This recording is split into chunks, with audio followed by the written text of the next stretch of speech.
Hi students, a very good morning to all of you. आज मैं आपको बहुत ही सिंपल सा चैप्टर कराने जा रहा हूँ मैग्नेटिक मटेरियल्स। इस चैप्टर में थ्योरी ज़्यादा है, रटना ज़्यादा है, याद करना ज़्यादा है, सिर्फ समझने का पार्ट थोड़ा सा है, वो मैं आपके साथ डिस्कस कर रहा हूँ। तो अगेन इसकी हेडिंग है types of magnetic materials. Magnetic materials कौन से होते हैं जिसको मैग्नेटाइज किया जा सकता है। जैसे आप मेरे हाथ में ये मार्कर देख रहे हैं, इसको कभी भी मैग्नेटाइज नहीं कर सकते, तो ये मैग्नेटिक मटेरियल नहीं है। तो जो भी मटेरियल मैग्नेटाइज हो सकते हैं वो मैग्नेटिक मटेरियल्स हैं। ये सॉलिड, लिक्विड, गैस तीनों टाइप के होते हैं। जो इनकी प्रॉपर्टीज है उसके बेसिस पे ये 3 टाइप्स के होते हैं। Number 1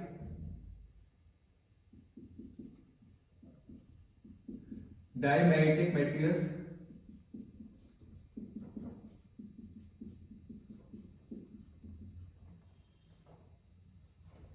number 2 paramagnetic materials. और नंबर 3 होते हैं फेरो।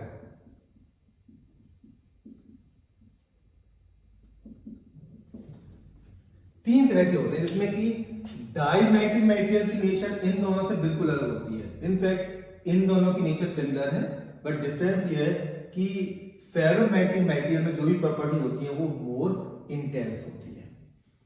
तो इनकी प्रॉपर्टीज मैं डिस्कस करूं उससे पहले बताता हूं इस चैप्टर में जो मैंने आपको नोट्स दिए हैं उसमें जो टर्म्स हैं जो आप बहुत यूज करते हो, जैसे ससेप्टिबिलिटी या परमिएबिलिटी, इन सब का एक सिग्निफिकेंस होता है, वो मैंने आपको बताने की कोशिश की है। सारे जो टर्म्स हैं वो इकट्ठे करके चैप्टर में दिए हैं। जैसे मैं आपको बताता हूं, जो परमिएबिलिटी होता है, परमिएट मतलब पेनिट्रेट। अगर मैग्नेटिक फील्ड में हम कोई मैटेरियल रखते हैं, जैसे मान लो मैग्नेटिक फील्ड में मैं इसको रखता हूं, तो इसके अंदर कितनी डिस्टेंस तक ये परमिएट यानी पेनिट्रेट कर पाता है, उसे कहते हैं उसकी मैग्नेटिक परमिएबिलिटी। ठीक है।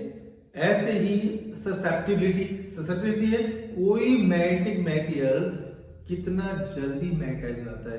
अगर ससेप्टिबिलिटी हाई है तो जल्दी मैग्नेटाइज होगा, नहीं तो देर में होगा। तो ऐसे ही इसमें टर्म्स बताई हैं, वो मैं 2 टर्म्स आपको और डिस्कस करूंगा बाद में, जो इंटेंसिटी ऑफ मैग्नेटाइजेशन और मैग्नेटाइजिंग इंटेंसिटी। पहले मैं इनके बारे में बात करूं। जो डाईमैग्नेटिक मटेरियल्स होते हैं, पहले मैं डाई की बात करता हूं।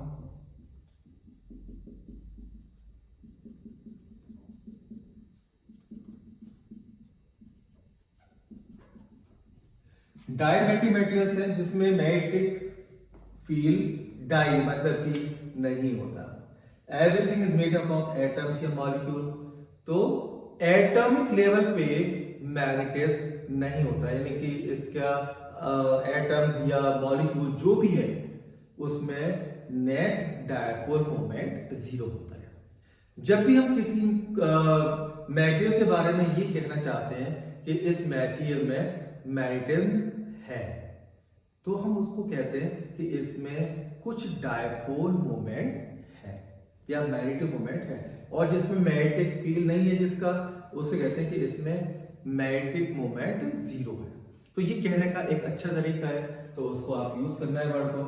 डाईमैग्नेटिक मटेरियल ये होते हैं जिसके एटॉमिक लेवल पे यानी एटॉमिक मॉलिक्यूलर मैग्नेट या एटॉमिक जो मैग्नेट होती हैं उनका डायपोल मोमेंट होता है 0। डायपोल मोमेंट पर एटम या जो मॉलिक्यूल जिससे बने वो 0 है। तो 0 होने का मतलब है कि एटॉमिक लेवल पे मैग्नेटिज्म नहीं होता। क्यों नहीं होता? इसको अगर हम मॉलिक्यूलर थ्योरी से समझे, to understand it on the basis of molecular या atomic theory।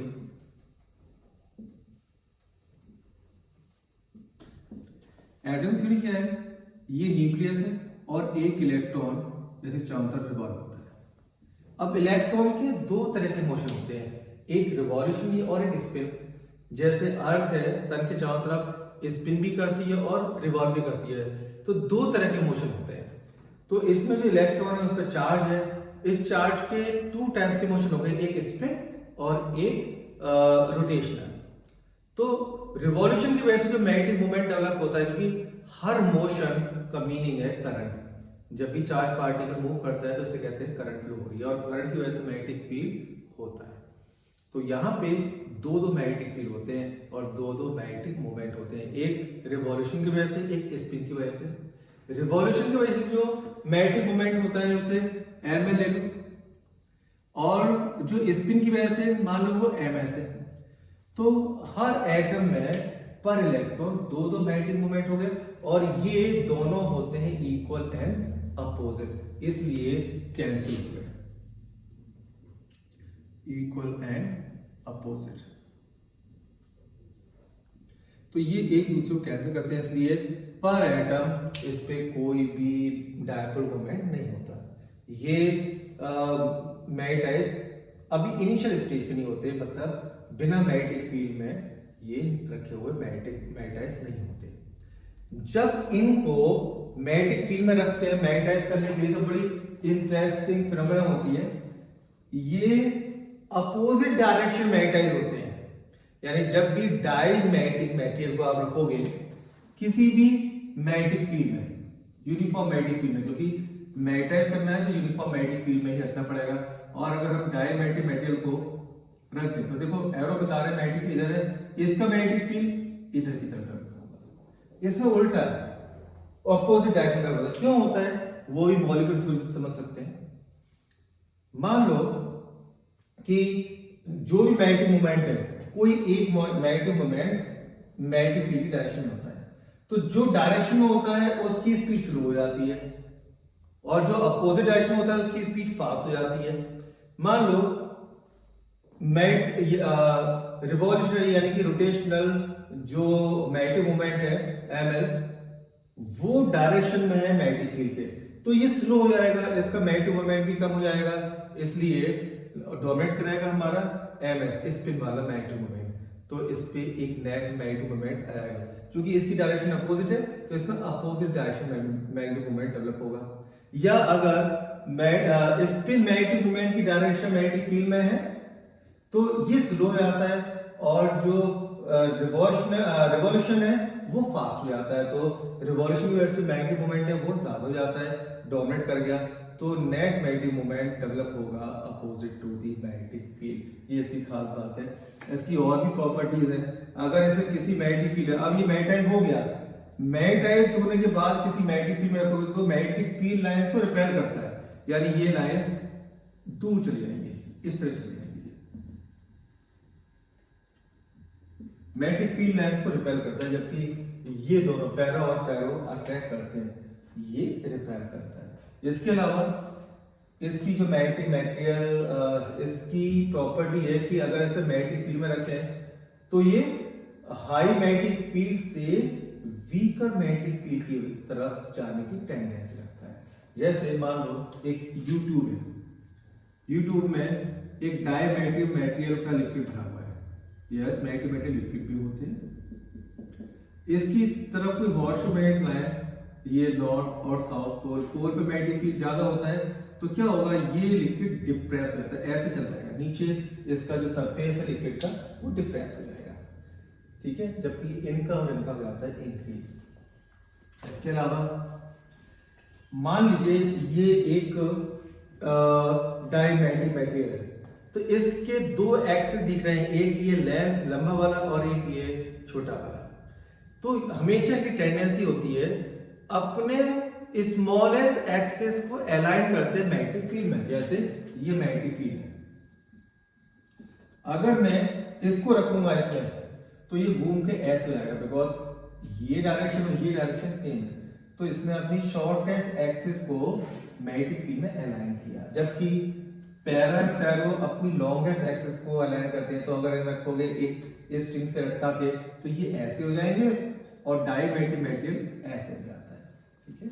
इसके अलावा permeability, relative permeability is less than 1, और इसलिए ससेप्टिबिलिटी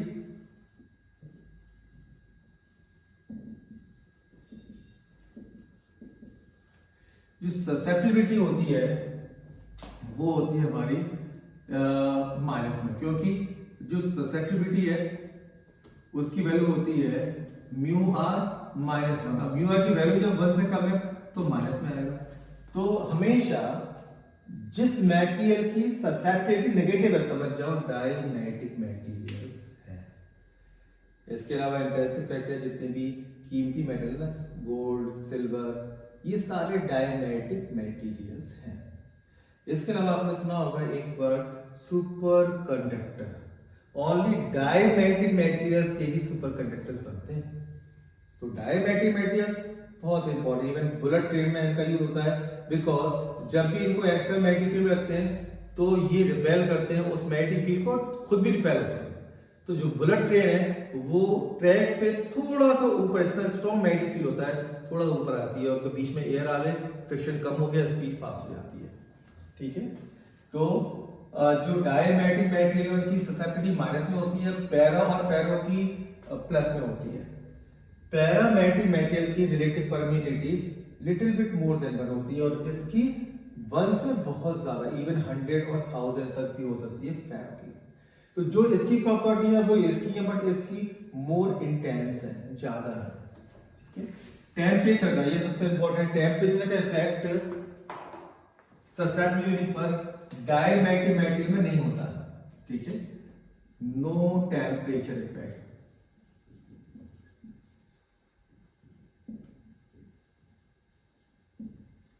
on susceptibility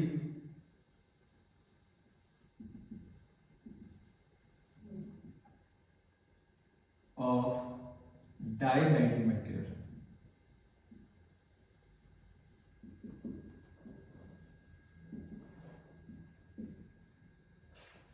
तो जो भी हमारे डायमैग्नेटिक मटेरियल्स हैं उनकी ससेप्टिबिलिटी पर टेम्परेचर का इफेक्ट नहीं होता, जबकि पैरा और फेरो टेम्परेचर के इनवर्स प्रोपोर्शनल है। टेम्परेचर इंक्रीज होगा तो इनकी ससेप्टिबिलिटी हो जाएगी डिक्रीज। ठीक है, तो कम ससेप्टिबिलिटी मतलब जल्द मुश्किल से मैग्नेटाइज होंगे, मुश्किल से डिमैग्नेटाइज होंगे। ठीक है, और अगर ससेप्टिबिलिटी हाई है तो इसका मतलब है कि ये इजीली मैग्नेटाइज हो जाते हैं। तो डायमैग्नेटिक मटेरियल की प्रॉपर्टी देखी आपने और इनका मॉलिक्यूलर थ्योरी से आपने एक्सप्लेनेशन भी देखा। ठीक है, इससे वेरी वेरी सिंपल, इसको मैं प्रॉपर्ली नहीं लिख रहा हूँ बिकॉज नोट्स ये रखने का है सारा मटेरियल। ठीक है, तो अगर आप इसे लिखोगे डायमैग्नेटिक मटेरियल पे मैग्नेटिक डायपोल मोमेंट 0 होता है,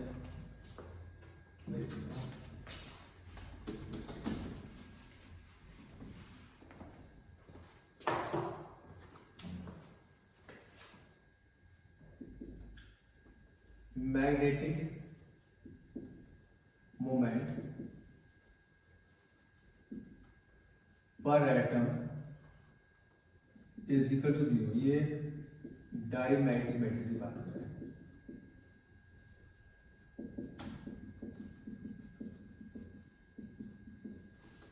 हो सकता है आपको ना दिख रहा हूं, मैं इसको छोटा कर लेता हूं।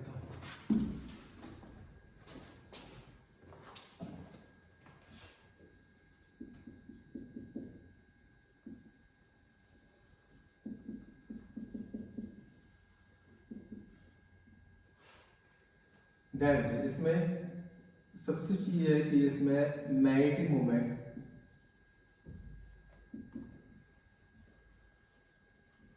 पर एटम 0, यानी कि इसमें मैग्नेटाइज नहीं होता, एटॉमिक लेवल पे नहीं होता है। रीजन क्या होता है?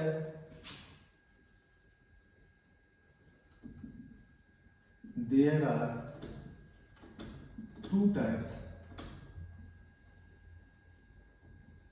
of motion of an electron in atom. Number 1, revolution around nucleus.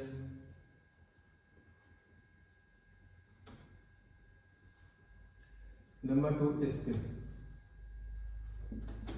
about its own axis, अपनी एक्सिस के अबाउट ही स्पिन करते हैं।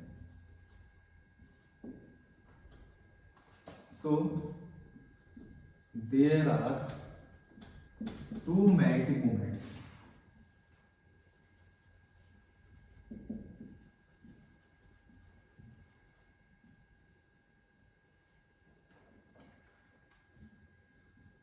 Annular revolution,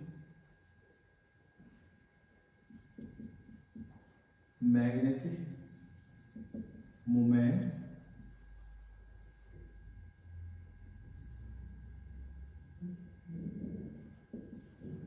due to revolution. For ms, magnetic moment due to spin. These are equal and opposite. They cancel out each other. इसलिए net magnetic moment of A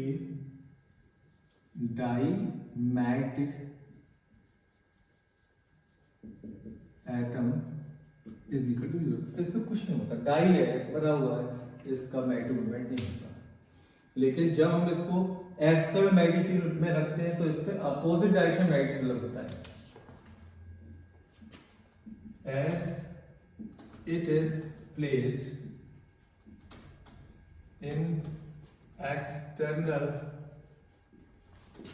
magnetic field,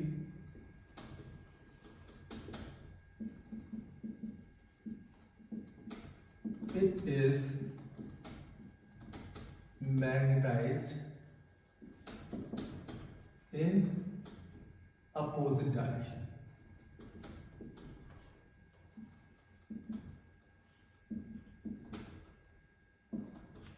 reason इसका ये है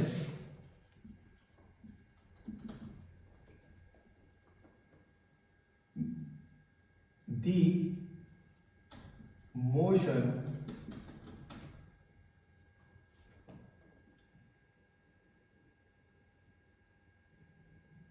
which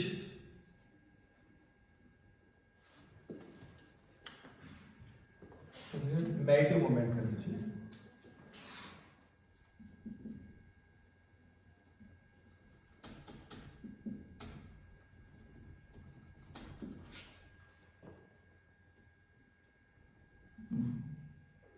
magnetic moment ये motion corresponding to magnetic moment,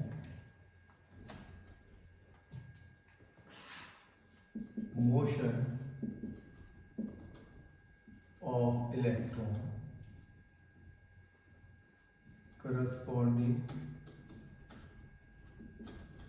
to the magnetic moment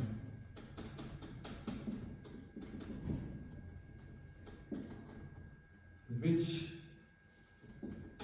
is along magnetic field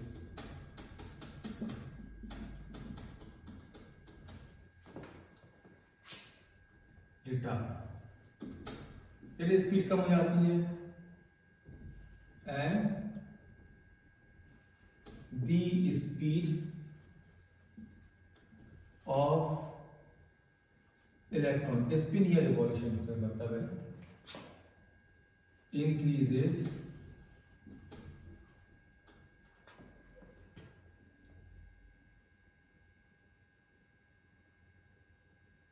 speed of electron increases if corresponding magnetic moment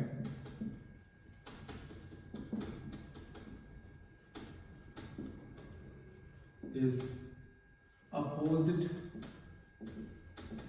to magnetic. ठीक है, तो opposite वाले की increase हुई तो उसका मैग्नेटिक इफेक्ट भी इंक्रीज हो गया तो वो डोमिनेट करने लग जाता है, अदरवाइज दोनों होते हैं इक्वल में अपोजिट कैंसिल हो जाएंगे। ठीक है, बाकी प्रॉपर्टीज आपने देख ही ली कि डायमैग्नेटिक मटेरियल्स को अगर एक्शन मैग्नेटिक फील्ड में रखते हैं तो वो उसको रिपेल करते हैं, खुद भी रिपेल होते हैं। इसका काफी बार मिलता है बुलेट ट्रेन्स वगैरह में। इसके अलावा जो हमारे सुपर कंडक्टर्स हैं वो भी डायमैग्नेटिक मटेरियल्स होते हैं। इसके अलावा अगर मैग्नेटिक फील्ड में रखते हैं तो ये इनकी टेंडेंसी होती है स्ट्रॉन्ग मैग्नेटिक फील्ड से वीकर मैग्नेटिक फील्ड की तरफ शिफ्ट होने की, और इनकी रिलेटिव परमिबिलिटी हमेशा होती है लेस देन 1, इसकी ससेप्टिबिलिटी होती है नेगेटिव में। अब आते हैं हम डाई एंड पैरा, और डाई तो हो गया, पैरा एंड फेरो। मैं डिस्कस करता हूं पैरामैग्नेटिक मटेरियल्स क्या है।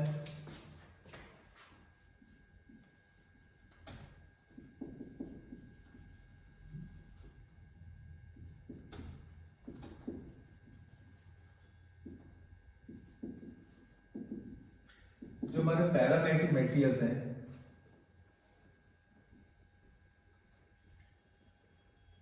are those material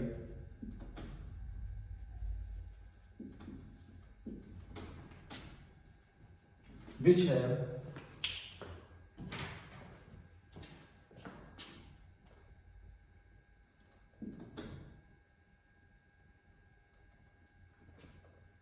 certain magnetic moment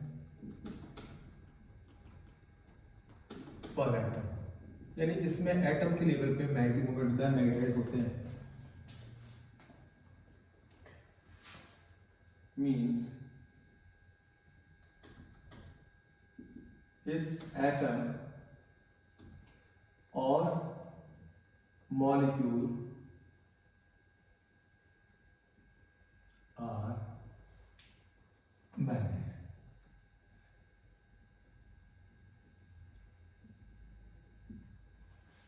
तो मैग्नेटिक मोमेंट होता है इनमें, और इससे but these are randomly oriented,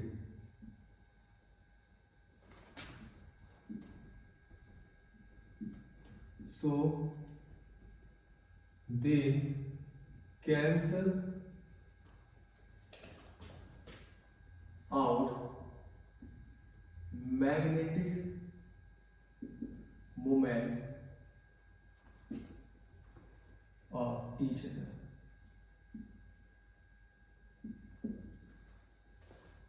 Therefore, net magnetic moment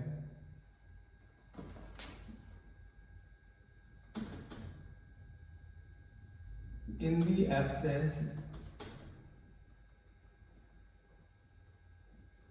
of external magnetic field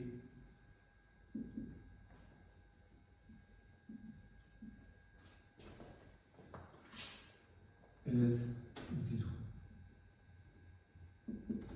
जैसे ये है, इसमें हर एटम एक परफेक्ट मैग्नेट होता है इस टाइप से। अगर इसका मैग्नेटिक मोमेंट इधर है तो इसका इधर होगा, इसका इधर है तो इसका कैंसिल होगा इससे, ये अगर ये है ऐसे तो ये होगा, यानी सारे इस तरह से ओरिएंटेड होते हैं कि एक दूसरे के मैग्नेटिक इफेक्ट को करते हैं कैंसिल, इसलिए नेट मैग्नेटिक मोमेंट 0 होता है इन the absence of magnetic field. लेकिन जैसे ही इनको एक्सटर्नल मैग्नेटिक फील्ड में प्लेस करते हैं तो मैग्नेटिक फील्ड क्या करेगा, मैग्नेट को घुमा के अपनी डायरेक्शन करता है। वो पता ही जैसे इलेक्ट्रिक फील्ड इलेक्ट्रिक डायपोल को घुमा के अलाइन करता है, ऐसे मैग्नेटिक फील्ड भी इन सबको घुमा के अलाइन करना शुरू करेगा। कितनी एटॉमिक मैग्नेट से घुमा पाता है डिपेंड करता है इसकी इंटेंसिटी कितनी मैग्नेटिक फील्ड की। तो इसमें कुछ जैसे इसने इन दोनों को अलाइन कर लिया तो अब ये दोनों कैंसिल नहीं करेंगे, ये एड अप हो जाएंगे, यानी इस पे नेट मैग्नेटिक मोमेंट आ गया, यानी ये मैग्नेटाइज हो गया। अगर हम एक्स्ट्रा मैग्नेटिक फील्ड की इंटेंसिटी बढ़ाते हैं तो कुछ और हो जाते हैं मैग्नेटाइज, और एक टाइम ऐसा आता है कि सारे के सारे अलाइन हो गए, तो इसे कहते हैं सैचुरेट मैग्नेटाइज हो गया, इस पे सैचुरेशन आ गया मैग्नेटिक, यानी मैक्सिमम मैग्नेटिक फील्ड है, इससे ज्यादा और मैग्नेटिक फील्ड नहीं आ सकता। तो ये था डाईमैग्नेटिक मटेरियल का मॉलिक्यूलर थ्योरी से एक्सप्लेनेशन की ऐसे क्यों होते हैं, ठीक है। तो हर एटम एक एटॉमिक मैग्नेट है, इनका कुछ सर्टेन डायपोल मोमेंट होता है, मैग्नेटिक मोमेंट होता है, और ये रैंडमली ओरिएंटेड होते हैं in the absence of extra magnetic field और कैंसिल आउट ईच अदर। तो एक्स्ट्रामैग्नेटिक फील्ड की एब्सेंस में इन पे मैग्नेटिज्म नहीं होता, लेकिन जैसे मैग्नेटिक फील्ड में रखते हैं तो मैग्नेटिक फील्ड इनको अपनी डायरेक्शन में अलाइन करने लगता है। जो पर यूनिट वॉल्यूम इसमें कितना मैग्नेटिक मोमेंट आया डिपेंड करता है इंटेंसिटी ऑफ मैग्नेटिक फील्ड कितनी है, ठीक है। इसका जो रिलेटिव परमिएबिलिटी होती है ग्रेटर देन होती है इनवर्सली प्रोपोर्शनल टेम्परेचर पे। जो रिलेटिव परमिएबिलिटी होती है वो इनवर्सली प्रोपोर्शनल टू टेम्परेचर, यानी 1/T। टेम्परेचर इंक्रीज होगा तो ये डिक्रीज होगी, ठीक है। इसके अलावा अगर इनको एक्सटर्नल मैग्नेटिक फील्ड में रखते हैं तो लाइन को अट्रैक्ट करते हैं। ये लाइंस अब ऐसे जाएंगी, ये ऐसे जाएंगी, पास रहेंगी, कभी टच नहीं करती। आपने देखा था डाई इनको रिपेल करती है, पैरा एंड फेरो अट्रैक्ट करती है। आपने जब गैल्वेनोमीटर बनाया था तो उसकी कोर में, कॉइल की कोर में एक सॉफ्ट आयरन रखा था जो कि फेरोमैग्नेटिक मटेरियल है। उसके रखते ही लाइंस अट्रैक्ट हो गई, मैग्नेटिक फील्ड इंक्रीज हो गया। इसके अलावा इनकी टेंडेंसी होती है weaker to stronger magnetic field की तरफ मूव करने की, weaker to stronger magnetic field.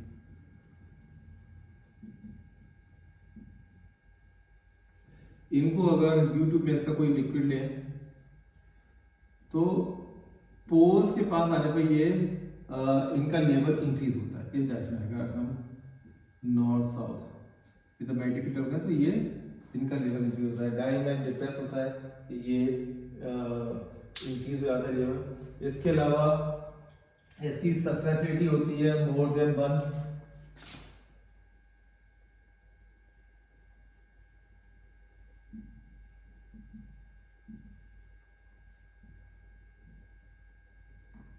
Greater than होती है, ठीक है। उसके अलावा क्या करना होता है हमें कि जब हम इसको एक्स्ट्रामैग्नेटिक फील्ड में रखते हैं तो सेम डायरेक्शन में मैग्नेटाइज होते हैं। मैग्नेटिज्म आता है क्योंकि सेम डायरेक्शन में सारे अलाइन हो रहे हैं तो सेम डायरेक्शन में मैग्नेटिज्म आएगा इसका, ठीक है।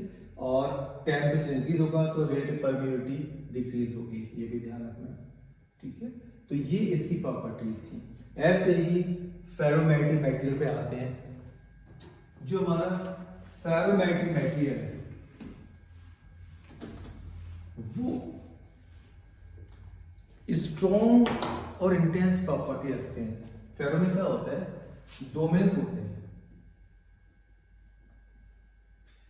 ये है फेरो मैग्नेटिक मटेरियल। इसमें क्या होता है, इसमें रीजन, जैसे ये रीजन है, इस रीजन में जितने भी आइटम्स होंगे वो पहले से अलाइन होंगे, तो उनका डायपोल मोमेंट होगा इधर, इस रीजन का इधर, इसका इधर, इसका इधर। तो यहाँ एक पूरे रीजन का एक डायपोल मोमेंट होता है, यानी हर रीजन कहते हैं डोमेन, हर डोमेन एक स्ट्रॉन्ग मैग्नेट होता है।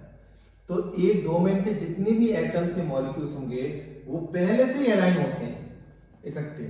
तो इस तरह से ये स्ट्रॉन्ग मैग्नेट होता है हर डोमेन।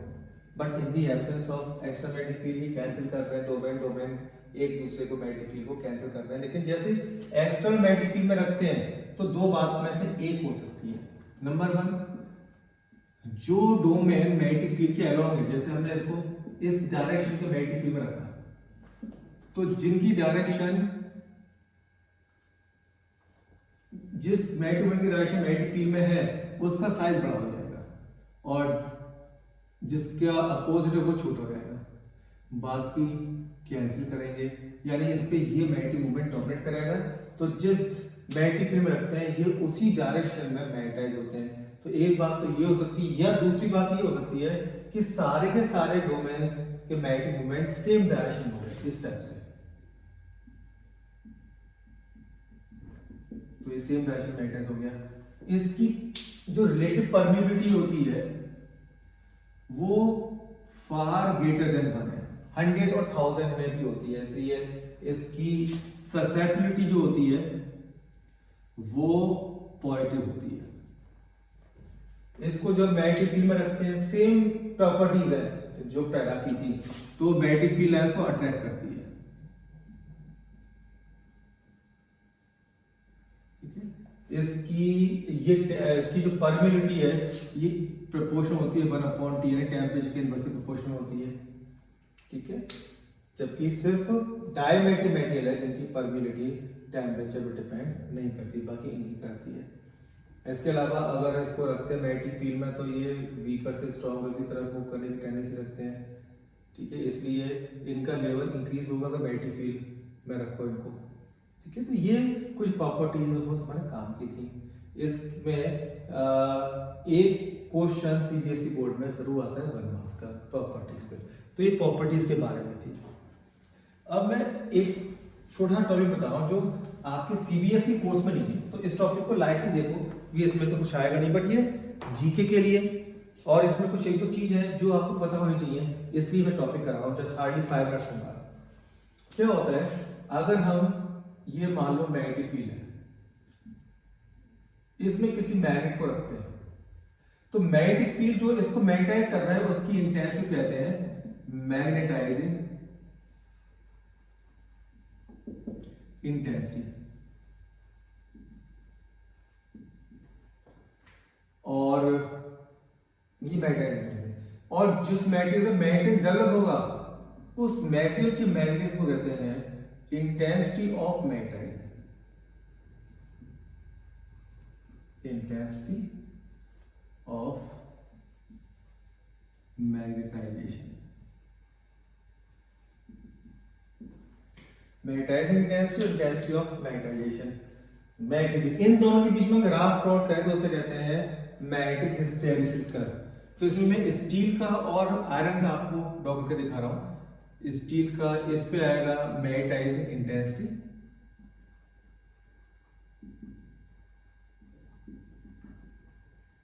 इंटेंसिटी से एच से रिप्रेजेंट करते हैं, और इंटेंसिटी ऑफ मैग्नेटाइजेशन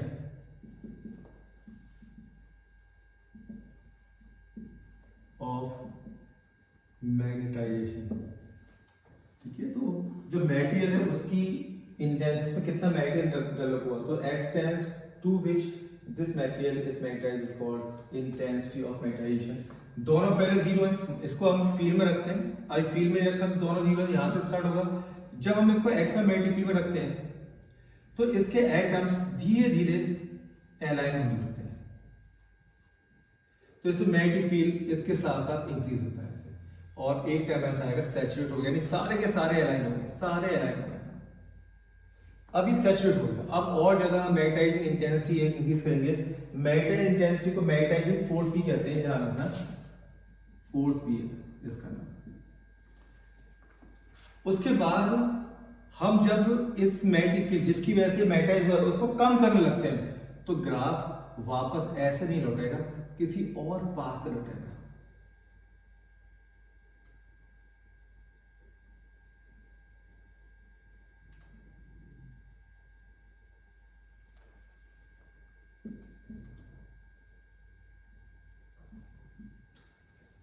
इसका मतलब क्या है, जब हम इसके मैग्नेटिक फील्ड को कम कर रहे हैं तो इसके मैग्नेटिक फील्ड यानी कि इंटेंसिटी मैग्नेटाइजेशन भी कम होने लगता है।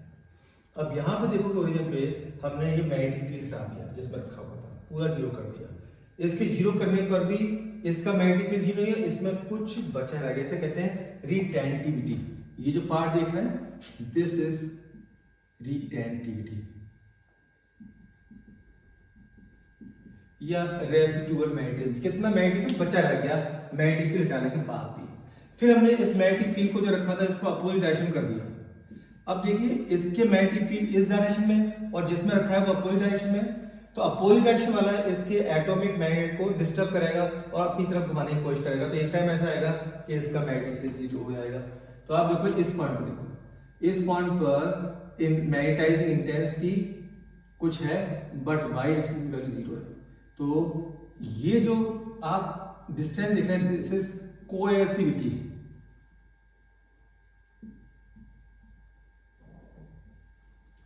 कोएर्सिविटी यानी वो negative magnetic field, opposite direction magnetic field जिस पे इसका मैग्नेटिक फील्ड जीरो हो जाता है। ये पार्ट परमानेंट मैग्नेट बनाने के लिए बहुत इंपॉर्टेंट है, क्योंकि आप देखोगे मैं एक और इस टेस्ट कर रहा हूं, वो है सॉफ्ट आयरन का। सॉफ्ट आयरन की रिटेंटिविटी ज्यादा है बट कोएर्सिविटी कम है, तो सॉफ्ट आयरन कभी भी परमानेंट मैग्नेट बनाने के लिए यूज नहीं होती। स्टील यूज होगी क्योंकि स्टील की कोएर्सिविटी ज्यादा होती है, यानी कि मुश्किल से मैग्नेटाइज होती है और मुश्किल से डीमैग्नेटाइज होती है। जो परमानेंट मैग्नेट है वो तो वही चाहिए ना, परमानेंट हो जाए, ये मुश्किल से डीमैग्नेटाइज हो। तो हमेशा ऐसे मैग्नेट जिसकी कोएर्सिविटी ज्यादा है, जिस कोएर्सिविटी वो मैग्नेटिक फील्ड जो इसको डीमैग्नेटाइज कर दे वो ज्यादा, मतलब मुश्किल से डीमैग्नेटाइज होगी। तो ये सॉफ्ट आयरन देखो, सॉफ्ट आयरन जल्दी से मैग्नेटाइज होता है, जल्दी से डीमैग्नेटाइज होता है। इसके अलावा इलेक्ट्रोमैग्नेट सॉफ्ट आयरन की बनाए जाते हैं, ये स्ट्रांगली मैग्नेटाइज होते हैं, लेकिन कॉस हटाने पर डीमैग्नेटाइज हो जाते हैं। इसके अलावा इनका जो एरिया है वो भी एक बार बताता है। जब हम किसी मटेरियल को बार बार मैग्नेटाइज और डीमैग्नेटाइज करेंगे, फिर अपोजिट मैग्नेटाइज फिर डीमैग्नेटाइज करेंगे, तो हीट जनरेट होती है। आप कुछ टाइम के बाद छू के देखेंगे तो ये बहुत हॉट हो जाएगा। हीट एनर्जी कितनी निकलती है वो इसके बीच के एरिया पे डिपेंड करती है। स्टील का एरिया ज्यादा है तो स्टील को मैग्नेटाइज डीमैग्नेटाइज करने पर ज्यादा हीट निकलेगी, ज्यादा गर्म हो जाएगा, और सॉफ्ट आयरन कम गर्म होगा। इस प्रॉपर्टी का यूज करते हैं ट्रांसफार्मर, जो नेक्स्ट चैप्टर है ट्रांसफार्मर की कोर। ट्रांसफार्मर क्या होता है, ये ट्रांसफार्मर है, इसमें ये प्राइमरी कॉइल और ये सेकेंडरी कॉइल होती है। ये एसी सोर्स लगा हुआ होता है, इसमें रेजिस्टेंस जिसमें करंट पहुंचानी है। तो हम क्या करते हैं, ये इलेक्ट्रिक एनर्जी यहाँ पे शिफ्ट करनी है प्राइमरी से सेकेंडरी में, तो यहाँ से यहाँ तक जाने में कुछ लॉस होता है, जैसे सॉफ्ट आयरन का है। तो सॉफ्ट आयरन बार बार मैग्नेटाइज और डीमैग्नेटाइज होता है, क्योंकि एसी करंट कभी ऐसे फ्लो होगी कभी ऐसे फ्लो होगी, तो कभी ऐसे मैग्नेटाइज होगा फिर डीमैग्नेटाइज होगा फिर दूसरी तरफ मैग्नेटाइज होगा एंड सो ऑन। तो ऐसा करने से हीट एनर्जी की फॉर्म में लॉस होता है। बट सॉफ्ट आयरन का एरिया कम है, सॉफ्ट आयरन मेटल यूज करने से ये हीट लॉस कम से कम हो जाता है। इसलिए जो कोर है ट्रांसफार्मर की वो सॉफ्ट आयरन की ही बनाई जाती है। तो इस तरह ये चैप्टर डिवोटेड है मैग्नेटिक मटेरियल्स की प्रॉपर्टीज पर। तो प्रॉपर्टी अच्छी तरह से तैयार की है, 1 मार्क्स का क्वेश्चन इसमें से आना ही आना है। प्रॉपर्टी सारी बहुत सिंपल है, डैम सिंपल, कुछ दिमाग नहीं लगाना। फिर उन प्रॉपर्टीज का मॉलिक्यूलर थ्योरी से एक्सप्लेनेशन है, वो भी सिंपल है। ठीक है, आप इस चैप्टर को अच्छे से करिए, कोई प्रॉब्लम है तो मुझसे पूछ सकते हैं। ठीक है, that's all for today, have a nice day.